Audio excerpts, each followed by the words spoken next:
Welcome, welcome, welcome, everybody, to our Paranormal Rangers show. I hope everybody is doing wonderful today. We are so happy to be here. This is a fourth series that we have by our sponsors, KGRA Radio, and we're so glad to be here today. And today we'll be talking about belief in ghosts, Bigfoot, UFOs, and aliens.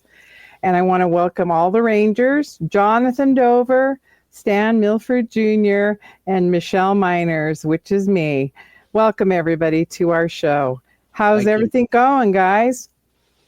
Things going well with me. Doing really well. Good to hear, Stan.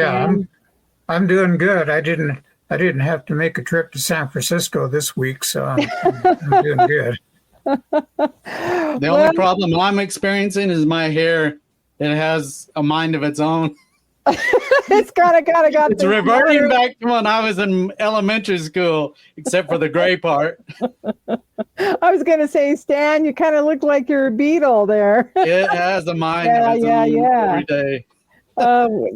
It's just probably been a hair day, right?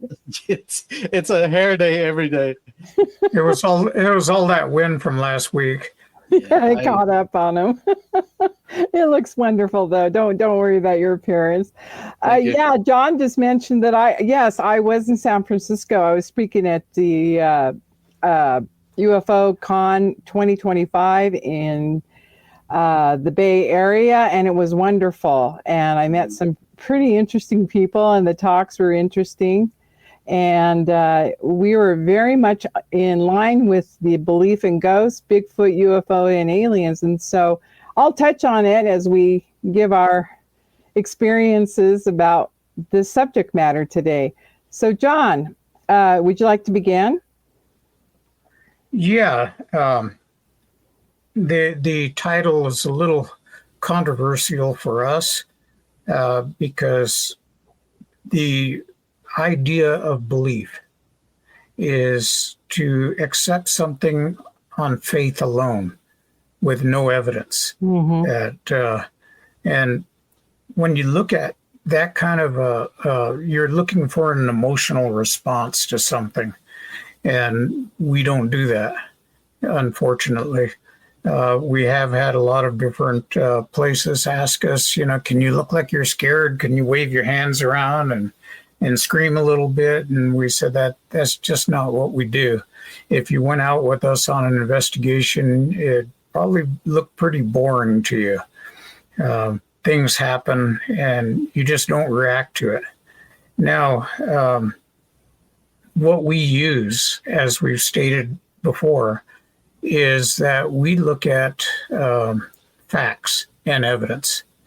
And our golden rule is kind of like we want to have enough evidence that we could take it into any court of law and have it admissible.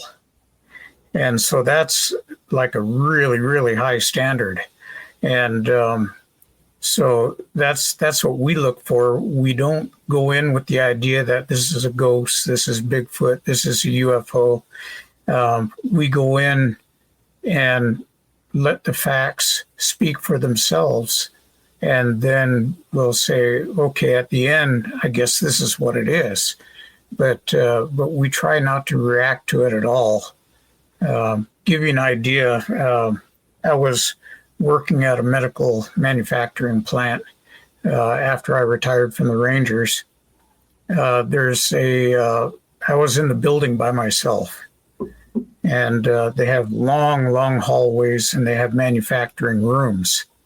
And my job was maintenance and calibration. So I'm there at night doing the maintenance procedures and keeping machines running. And as I was walking down one of these halls from the shop, there's two doors, and these are all electronic doors. You have to have a badge to get through and permissions to get through the certain doors. And as I came out, I closed the door and it locked. I walked halfway down this long hallway. It's about 25 yards long. And I heard clatter, clatter, clatter in back of me. Now it's getting time to go. So it's about 1:30 in the morning. And I turned around and looked, and there in the middle of the floor were two safety glasses, two pairs. Now, safety glasses are in these plastic bins up on the wall. They're like little clear plastic cubby holes made out of polycarbonate. And so I reached down and I took these glasses and I put them back in the cubby hole. Now, the interesting thing is that they had a rubber coating on the safety glasses. And when you pushed them in, they did not slide. You had to literally pick them up and push them in. So I thought, oh, that's weird. And then I thought, I wonder if the door closing caused the wall to vibrate, and that's what knocked them out. So as an experiment, I had the glasses back in. I opened the door wide and I let it close by itself. Nothing. The door closed and there was no vibration on the wall at all. So I said, interesting. And I went on my way because it's time to get off work. I'm going to clock out. And as I'm heading down the hall again and I get near the end of it, I hear clatter, clatter, clatter.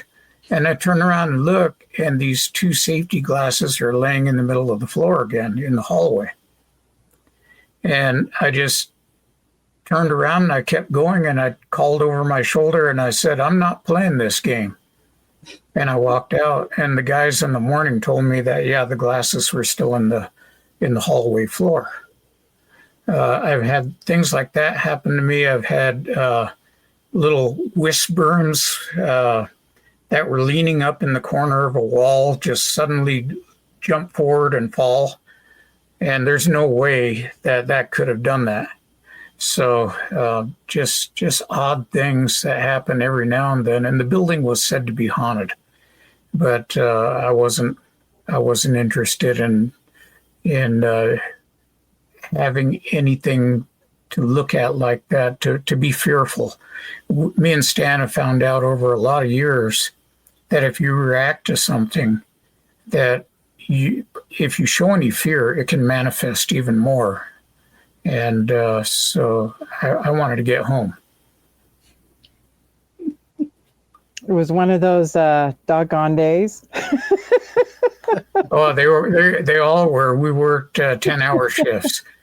Yeah, most normal people would go home and eat their supper and go to bed, but this particular night was something interesting. Hey, Stan, have you ever found your reaction to your belief in ghosts or Bigfoot or UFOs and aliens, has it become a belief system for you moving along as you've been a ranger or experienced things personally?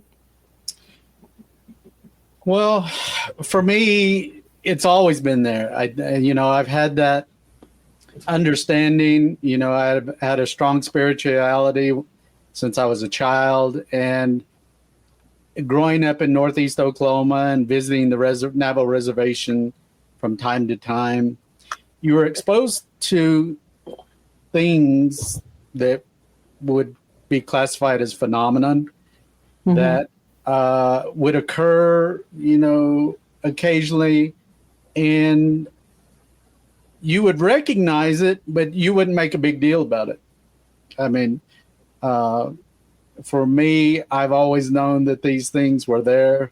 I guess I've always had, to some extent, that gut instinct that I've talked about between, that John and I developed as rangers investigating all of these different types of paranormal phenomenon.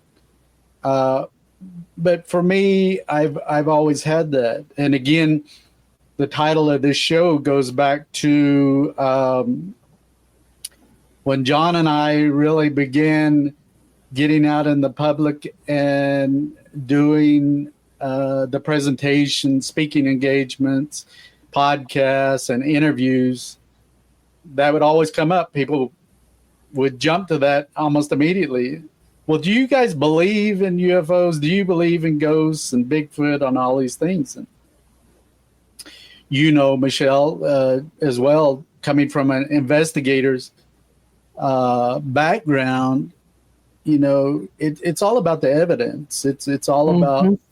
collecting and documenting the evidence and doing interviews. And over the years, John and I, with all of our investigations, you're out there working on these cases and documenting and photographing and recording and writing reports and writing reports and writing reports. If you get into law enforcement, you better love to write, because that's what you're going to end up doing probably 90% of the time. You know And, well, you know, go ahead. Stan, you guys, you're talking about documentation, Stan, and what I found really relevant, when I was presenting this weekend at this conference, I forgotten how much content that I had. And we were only given a 50-minute timeline, and I could have gone on for probably a couple of hours. And I didn't realize how much content and factual evidence that I had. And I was really impressed with the speakers, because a lot of them had done 9 years of data tracking, and these, brought forth reality to everybody. And but the evidence I had were in photographs, and I showed everything we're talking about today: the ghosts, the Bigfoot, the UFOs, UAPs, which is the new classification, and also aliens.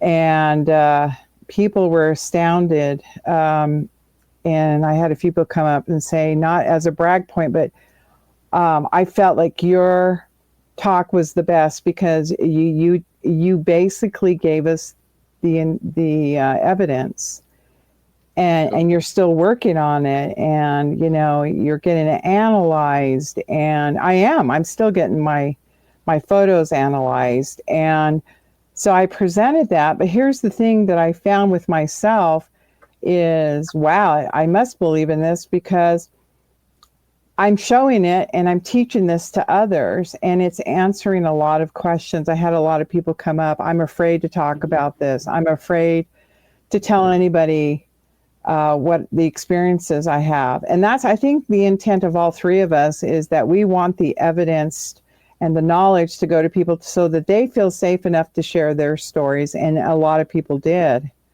and things they saw. And what was really kind of cool, there was a guy there that about 51 years old. He was our first speaker.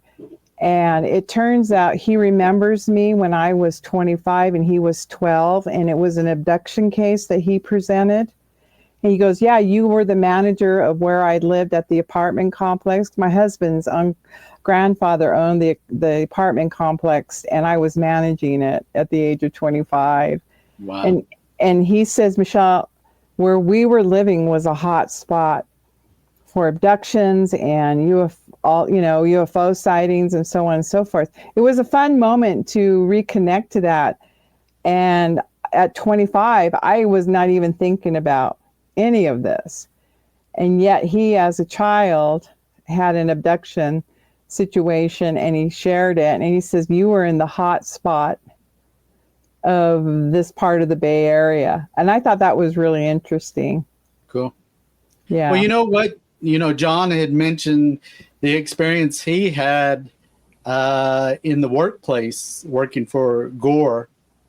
And, I mean, if you look at North American continent, I mean, these are indigenous lands. And there has been millions and millions of indigenous peoples that have walked these lands, that have lived on these lands, that had families, and long before modern infrastructure.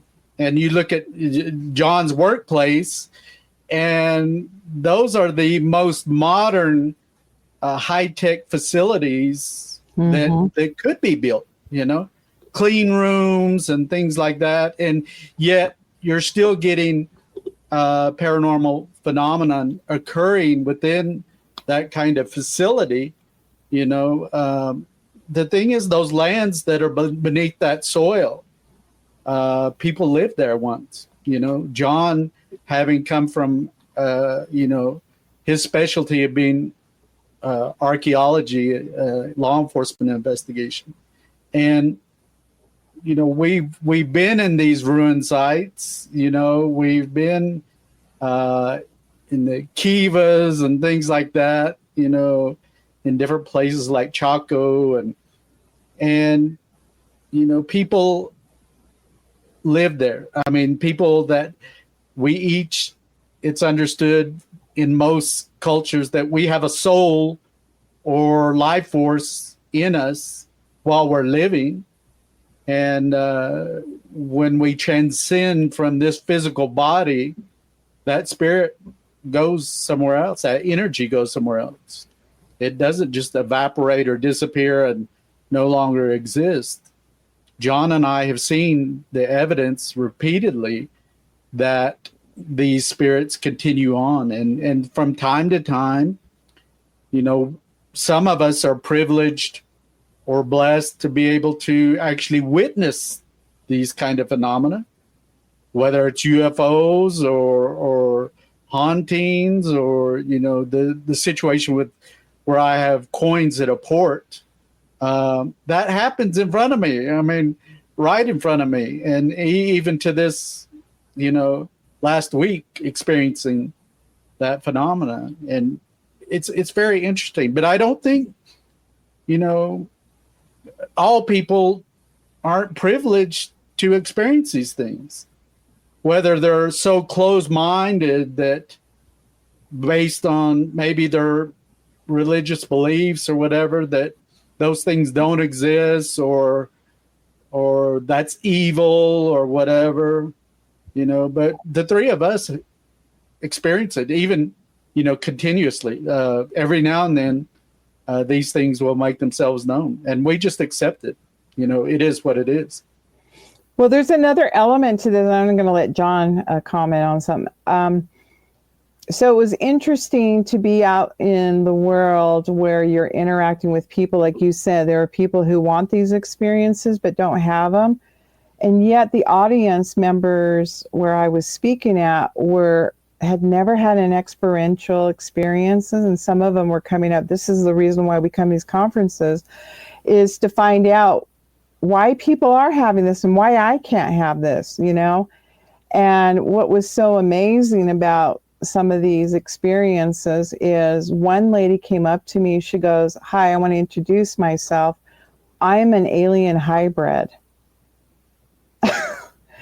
I'm human." And her eyes were just blue as blue. And I, in the moment, thought, do I believe this or don't I believe that? You know where I'm getting at? You just kind of take it like, okay, I'll ingest that. And I thanked her and she gave me her contact information. But how do I know about this experience that she's saying she's half human and half of something else, something that's not of our world? And so that's another belief too, we have to look at and tap into. One of the things that I'll just comment real quick is that in our travels, mine and John,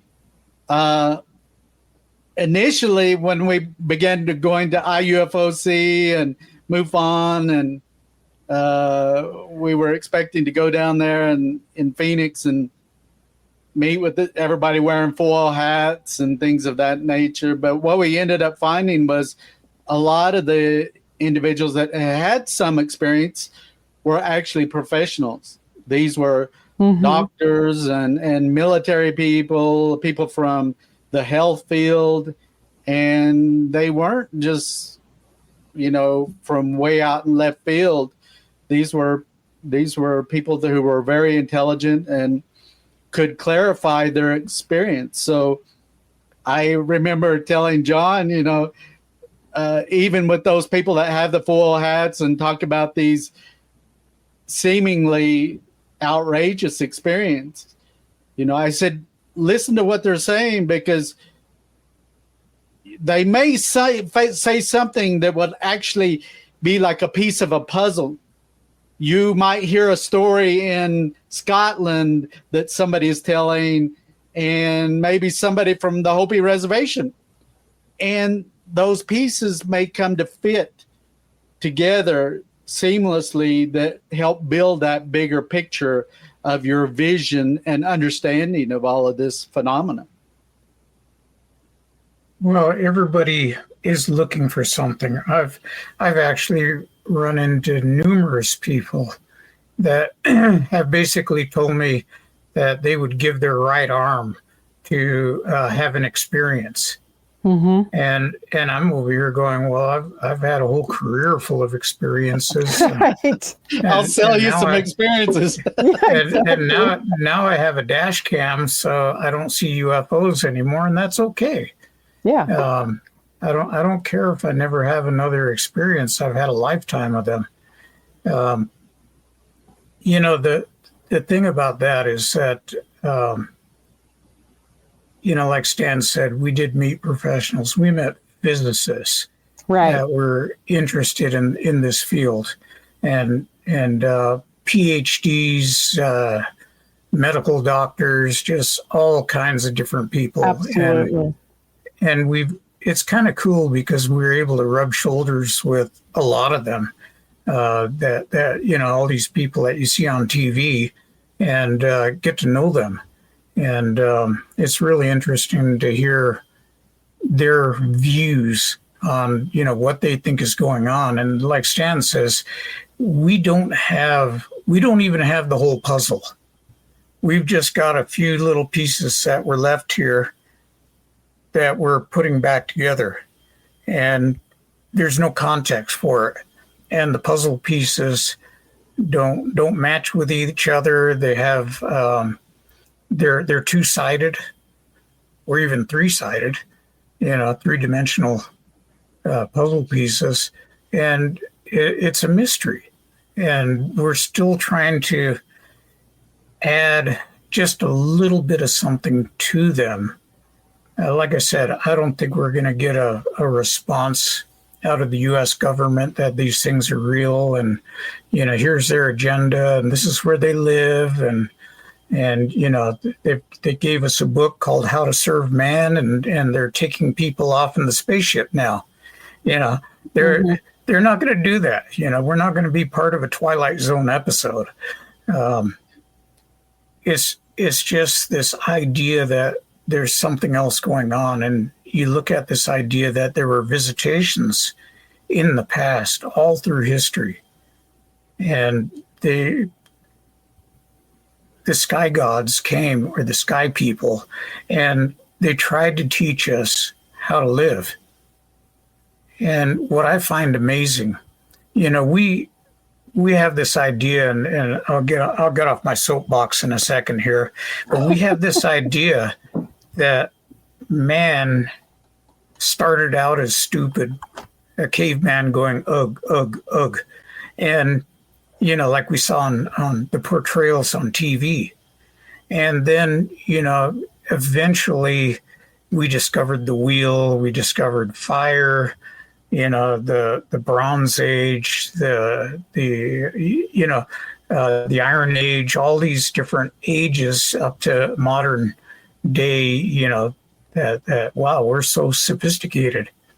I want everybody to remember that just about 100 years ago, we weren't even flying.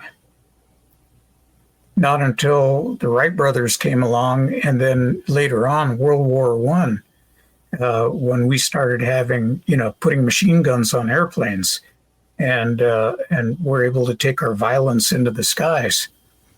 So the point I'm making is that when you look at old people, you know, and you think, believe it or not, the government still lists us. We're still listed in the Constitution of the United States as savages. We're labeled as savages. Indigenous people or Native Americans. And yet they took the government system that the 5 civilized tribes used and used it to create our present political system. So there's a lot of information that's there that's relevant. And I really think that as a people, as humans, we've destroyed ourselves over and over and over again. I agree. And and we just don't learn from it. We go on, we start all over again, back through another Bronze Age, through another Iron Age, and then we try again, and we our whole society is based on money. We're not interested in making cures. We're going to sell you the drugs so you can hide the symptoms. Chinese have been, had medicine for 10,000 years. And we look at them and say, well, we got surgery. But a lot of their natural remedies are actually really well thought out. And their whole system of medicine leaves, is there. So there's a lot of information, and I go back to the times when I spoke to elders on Navajo, and they had Navajo names for the constellations, many of them that you couldn't even see. And we're not talking about new names, we're talking about old names from way back in the day where They knew about these things. And so we knew about this stuff. Some of the information is still there. So I really think that we're just starting over again and again and again until we get it right. And maybe these alien races are here to kind of help us along every now and then. And maybe some of us are so dumb that they take us and dig into us and say, what went wrong with these guys? We need to dissect them and find out how they got so messed up. I don't know.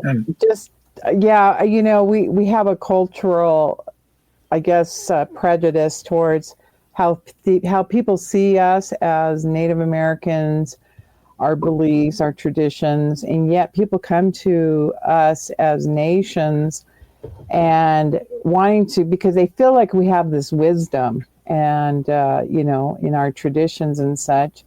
Just to shift a little bit, I would like to talk a little bit about some of the experience that we've had with these entities, ghosts, Bigfoot, UFOs, and aliens. And I want to share, because I just got out of the conference mode, and but I want to share a story. I was with one of the former, I shouldn't say former, but he's with Blind Frog Ranch, and he and I were sitting at their outpost in Vernal, Utah. They had a little storefront, and we were sitting there, and we presented a panel that night, and I was invited, and we were talking to some women late into the night. I would say about 2:00 in the morning, and we were just talking about our stories and experiences and stuff. And through my eye, I kept seeing these, I thought it was teenagers running across the big, huge window. It was a glass window. And I thought, and finally I said, come on in. And Charlie Horse, we call him Charlie Horse, says, Michelle, that's a little girl, and she's a ghost. She's been poking her head in and out. And I said, you see it? And I said, it looked like a bunch of teenagers messing around. No, she keeps running back and forth. And it looks like she's, playing duck and everything. So we're sitting there going, and the women turned around in shock, like, what ghost? And I go, well, watch, she's going to poke her head in now. And she did, sure enough. And everybody was like, wow. So later on, I find out about that story is this, a young kid, I guess back in the 1800s, there was a hotel had fallen from the balcony and broke her neck. And people have seen her from time to time. Well, the following night, we wanted to come back and see what activity. And the following night, we had 10-inch, very lerpy, tall whites walking, we thought maybe they were Bigfoot, but they were walking. So we were like, well, I guess we're like in a vortex or something, because we're seeing these entities walking forward. And it was fun. It wasn't a fearful thing. It was kind of a humorous thing. We were like, come on in, come visit with us, And some of these women were from Canada, and they were talking to these entities, and they were just walking by, like really not paying attention to us, but we kept saying, come on in, come on in. So those kind of events sometimes happen, in groups. I think a lot of this, where some people experience paranormal phenomenon and others don't, Mm-hmm. I think in some way there's a correlation to this idea of intent.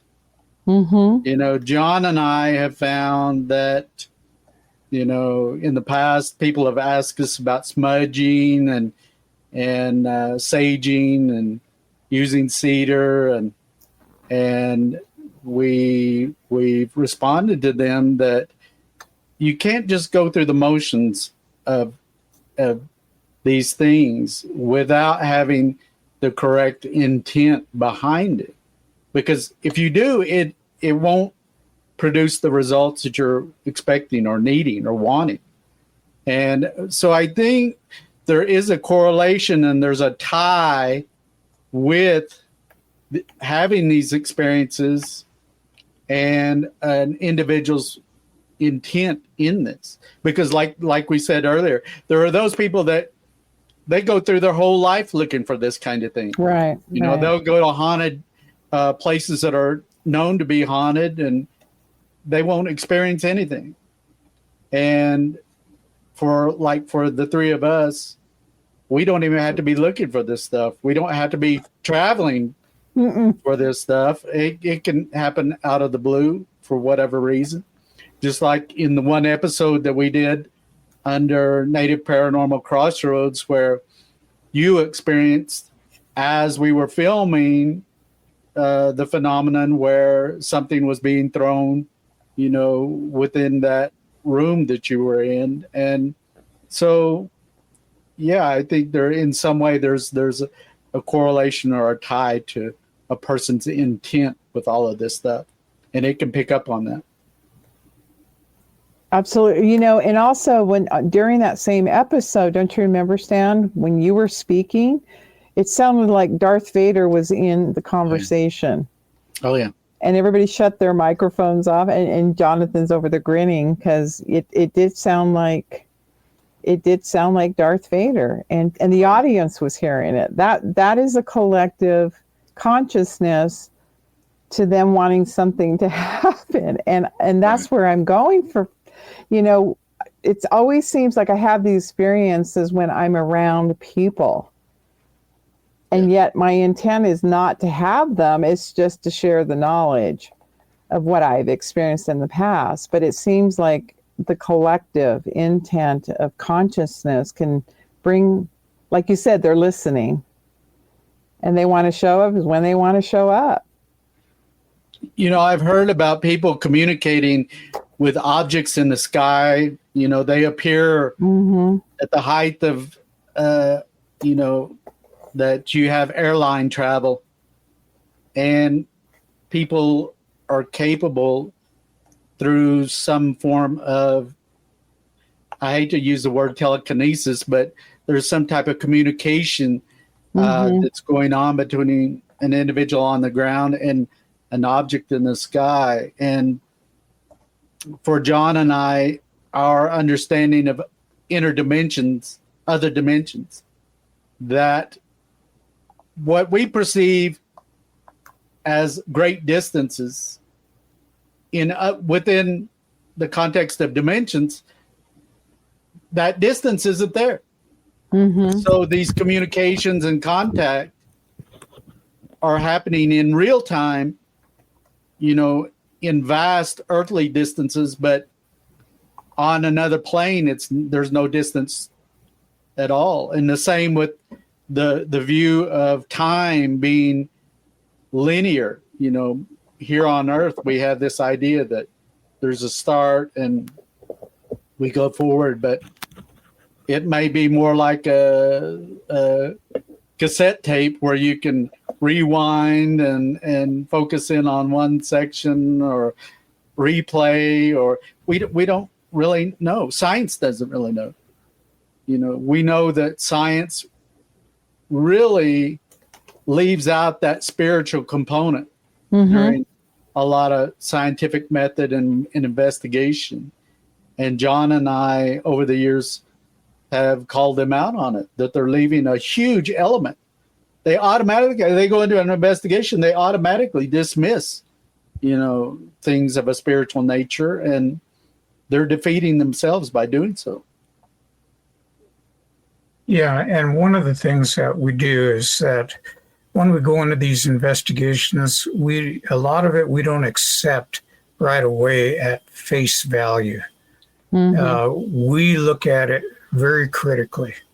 We're going to find out, is there a terrestrial reason for whatever happened? Right. Is there something else going on here that we don't know? But, and there are a lot of cases that we found that were terrestrial in origin. They were not paranormal at all. There were temperature inversions that were taking place. There were other things that were happening, things, that were going bump in the night or making sound, and you found out, you've got air in your water lines, and it's just making noise. So there's a lot of different things that you have to look at. So, you want to eliminate all of those possible reasons for something. And then when you find out, when the only evidence that's left is something that's paranormal, then it's probably paranormal. So, we're all looking for this, what's the meaning of life, the universe, and everything. According to Douglas Adams, it's 42. So, I was a big Douglas Adams fan, as you could tell. But we just get into these things, and the more you think about it, the more mystery there is. Right. And as an investigator, I want answers. I really do. And I haven't found those answers yet, definitive answers. Some of these things, we've found that you have to step back and just laugh because there's no rhyme or reason. Some of these things don't fit within natural law. And, so sometimes, and especially when it can get intense, John and I worked SWAT all those years as Rangers, and sometimes you're dodging bullets, literally. Right. But at the end of the day, sometimes you just got to step back and have a good laugh, because it's so perplexing and amazing at the same time, that you just have to have a good laugh at it. Well, here's something, that I was asked to do when I was up in Uinta Basin. I had a science person say, hey, I want you to investigate something because in Europe, they're witnessing this glowing orby thing, and they gave me the background of what these people were seeing. And then we heard that there was a similar situation that was occurring there up there in northern Utah. And then we found out it was occurring also where you're at near Skinwalker Ranch. And I said, okay, I'll do some investigating. And what I found out, it is a natural law. These transformers of power stations, when they're about to go out, they emanate a glowing blue light.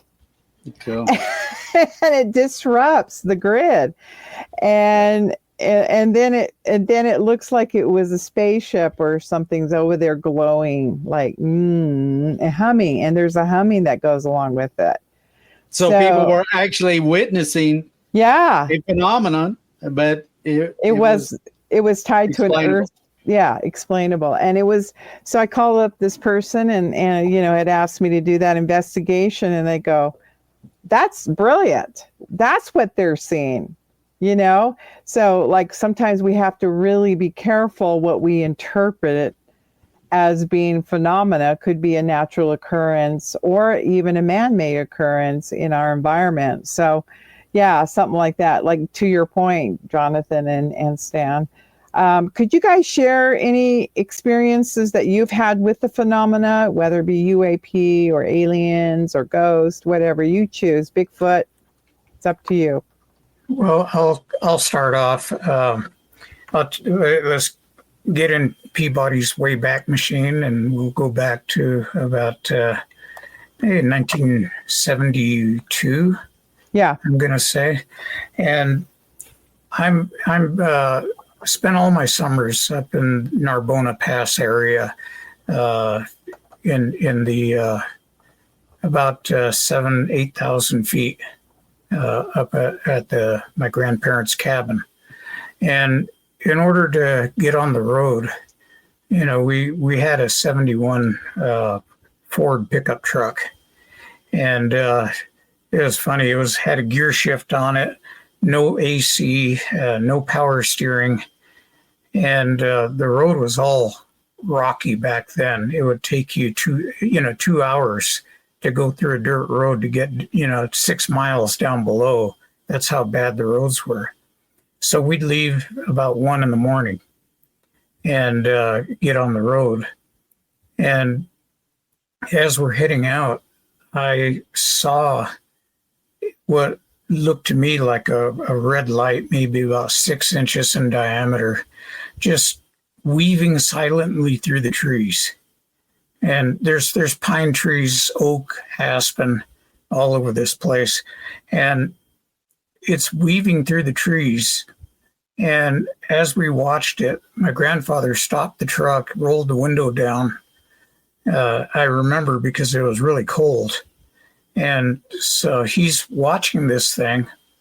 My grandmother's sitting on the passenger side. I'm sitting between them. And my eyes are just, bugged out looking at this thing. And it's weaving back and forth through the trees. And you could see the light on the ground, the red glow, lighting up the ground underneath. So it's about 6 feet off the ground or so, 5 or 6 feet. And as we're watching, my grandfather is reaching for his rifle that's in the gun rack, in the back of the cab. Everybody else is in the camper shell, and he's reaching for the 30-30 and says, "I'm going to shoot it." And my grandmother started screaming at him, "You leave it alone. You leave it alone." I think he would have, but he finally, he had to do the whole trip with her and didn't want her mad at him, so he just left it alone. And I watched it go past us on the left side, and it went up the hillside. And that hillside, there's no roads there. It's all pine trees. And I could still see it weaving back and forth going up the hill. And I know that track doesn't have any trails on it, because we used to have to go hunt down the goats, and that's where they always went, was up the hill. So, we'd have to climb that thing all the time because we were too busy goofing around and not watching the sheep. So my grandmother later explained that that's how skinwalkers will travel at night, that you'll see a red light like that, and they can travel vast distances in a short period of time. And so her idea was that this was a skinwalker, and that's why you shouldn't shoot it, because there are other skinwalkers that'll come after you if you do. Interesting. And that area was known to have a lot of skinwalkers over history. So today I would look at that same situation and think, that's an orb. But back then that was the only reference. I'd never seen a UFO up to then that I know of. Well, actually, I saw one, but that's a different story. So it was really, really strange, just really unusual, and that always stuck with me. Well, I'm going to share one that sounds a little bit out there.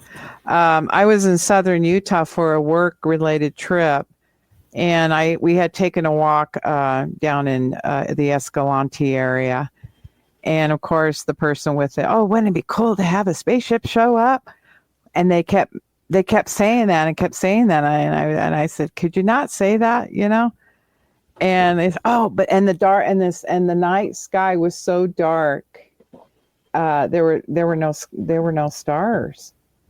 That's how dark it was. And they kept saying, oh, it would be so cool. And they were teasing, they were being humorous. Oh, wouldn't it be cool if a spaceship showed up? Well, guess what showed up? A spaceship showed up and shined its light down on us. And I ran. I did not hesitate. I just booked it. And I wasn't going to find out. But it was the feeling behind it that I felt. It wasn't good. I don't know what happened to my other two friends. They probably got abducted. You know what they say about situations like that? You only have to be faster than the slowest person. And that's not my nature. I'm a caretaker, I take care of people and I don't leave the man behind. But in this case, it was the weirdest light I've ever seen. And I'm like, nope, not waiting. Boy, she booked it out of there. But the rest of the night, it goes back to that old saying of be careful what you wish for. Yeah. Yeah. I learned something that night. But that was a very significant experience for me. Yeah. Anything for you guys? Did you guys ever experience? John and I, one time, were assisting National Park Service and Navajo Police. A person had drowned on the San Juan River on the northern boundary of the reservation. And our department had watercraft, and the chief had asked us to assist. So we went up to Lake Powell and put our department boat in the water and traversed Lake Powell and then started going up the San Juan River. And it was getting late in the day, and we got so far, and we had traveled quite a ways. And so collectively, we decided, we ran into a debris field and really couldn't go any further without risking damage to the prop and transom. And so John says, well, let's just pull off and we'll camp out overnight. At that time, John and I, when we would go out on operations, we would have every little thing you needed for field operations and to stay, if we had to, for days. I mean, we had the food, we had cots and everything, sleeping bags. And so we pulled the boat off the water and set up camp, and we were laying there on our cots, and there was movement that caught my eye. It had gotten dark. The stars were out, and I seen this object that was, like the height of airline travel, and it was zigzagging as it made its way from the west side toward facing the east. And so I hollered over at John and I said, what is that? And it was making this really distinct, sharp zigzag pattern. And so we continued to watch it, and as it got about our 12 o'clock position, we noticed that there was two F-16 fighters planes that were following directly in line behind this object. And John was able to identify the aircraft by their exhaust, which they had their afterburners on. And as it got about the 12 o'clock position, all of a sudden it accelerated to the east, to the edge of the horizon within like a second and a half. And it would probably, just estimating the distance that this thing covered in the time, had to be like up and over 10,000 miles an hour. It left these two F-16 fighters just really standing still. And so for me, that was really a eye-opening moment for myself. And maybe if John can describe his feeling when he witnessed that. These this orb, or it was just a little spot of light to us, kind of an orangish color, and the zigzagging that it was doing was very sharp. It wasn't like how a tadpole would swim. It was very jagged. And the thing that I thought about was that any human pilot that would have been in there would have been mush, because the speed that thing was moving, it wasn't. I mean, it was going fast enough that the jets with full afterburners was just able to keep up. So I just thought, wow, that's amazing. That's about all I could think about it. And then we just said, okay, yeah, that was neat. And we got another 40 miles to travel tomorrow over the water. Yeah. Well, gentlemen, we are coming up to the end of the show, but I would like to address that possibly next week we talk about underground bases for the audience. And it is really interesting what's going on in that field right now, evidence of underground bases. And there are people out there doing tours, especially in the Sedona area. And there are people actually taking individuals out where you see the military aircraft also. Don't know if it's the ET aircraft or it's us. So, that remains to be seen. But that would be a great show next week. So come and tune in and Michelle, can I make one quick comment?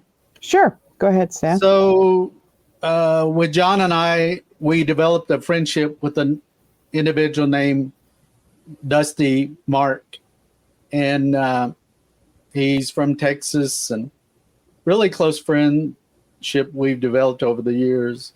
But right now he's really going through a really serious health issue. So I would like to ask for those individuals that have a belief system where they pray to a higher power, if you could put this individual in your thoughts and prayers.